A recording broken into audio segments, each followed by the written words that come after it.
जैसे ही मेहमान आए, ताइमा ने सबके सामने ईशा को नौकरानी बताकर बुलाया और उसे पूरे घर का खाना बनाने का हुक्म दे दिया। हैरानी की बात यह थी कि घर में पहले से कई नौकर मौजूद थे, लेकिन फिर भी हर काम ईशा से ही करवाया गया। रसोई में घंटों खड़े होकर मिर्ची वाला खाना बनाते बनाते ईशा के हाथों में छाले पड़ चुके थे, पर उसके चेहरे पर कोई शिकन नहीं थी। उसी रात जब सब सो चुके थे, ईशा चुपचाप पापा जी के कमरे में जाती है। वो उनके घाव पर दवा का लेप लगाती है, बिना किसी दिखावे के, बिना किसी स्वार्थ के। लेकिन इस बार पापा जी सो नहीं रहे थे, वो सब कुछ देख रहे थे। उन्हें एहसास होता है कि जिस लड़की को घर में नीचा दिखाया जा रहा है, वही सबसे सच्चे दिल से उनकी सेवा कर रही है। लेकिन ताइमा उनके अंदर जैसे कोई अंधेरा घर कर चुका था। वो यही नहीं रुकी। कुछ दिनों बाद ताइमा फिर से ईशा को घर बुलाती हैं। इस बार उनका इरादा सिर्फ अपमान नहीं, बल्कि उसकी इज्जत को मिटाना था। ईशा को फिर से काम में झोंक दिया जाता है, उसे सजा दी जाती है और फिर ताइमा कैमरा ऑन करती हैं। वो ईशा का दुपट्टा खींचकर उसे काम वाली की तरह दिखाती हैं और उसका वीडियो बनाती हैं, ताकि उसे दुनिया के सामने नीचा दिखाया जा सके। ईशा की आंखों में आंसू थे, लेकिन आवाज नहीं। घर के बाकी लोग भी सब कुछ देख रहे थे, पर ताइमा के डर से कोई कुछ नहीं कह पा रहा था। तभी अचानक दरवाज़ा खुलता है, आरव अंदर आता है। वो जैसे ही ईशा की हालत देखता है, उसका गुस्सा फट पड़ता है।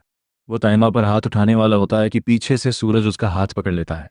दोनों के बीच बहस शुरू हो जाती है। आरव सच के लिए लड़ रहा था, लेकिन सूरज अभी भी उलझन में था। तभी माहौल बदलता है।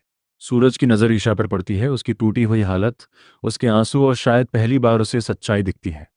गुस्से में, दर्द में सूरज ताइमा से कहता है, मैंने कभी नहीं सोचा था कि बदला लेने के लिए आप इतनी गिर जाएंगी।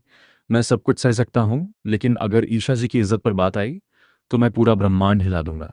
ये कहते हुए वो माता रानी की मूर्ति के पास जाता है और वहां से एक चुनरी उठाकर ईशा को ओढ़ा देता है, जैसे उसकी इज्जत को फिर से ढक रहा हो।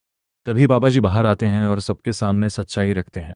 वो बताते हैं कि कैसे ईशा ने बिना किसी मतलब के उनकी सेवा की थी और कैसे वो इस परिवार के लिए सिर्फ भलाई ही चाहती है। अब सारा माहौल बदल चुका था। सूरज ताइमा की तरफ देखता है और इनसे ईशा से माफ़ी मांगने को कहता है। ताइमा झुकती है, माफ़ी मांगती है, लेकिन ईशा, जो अब तक चुप थी, वो उनकी माफ़ी भी ठुकरा देती है। क्योंकि कुछ जख्म ऐसे होते हैं जो सिर्फ सॉरी से नहीं भरते।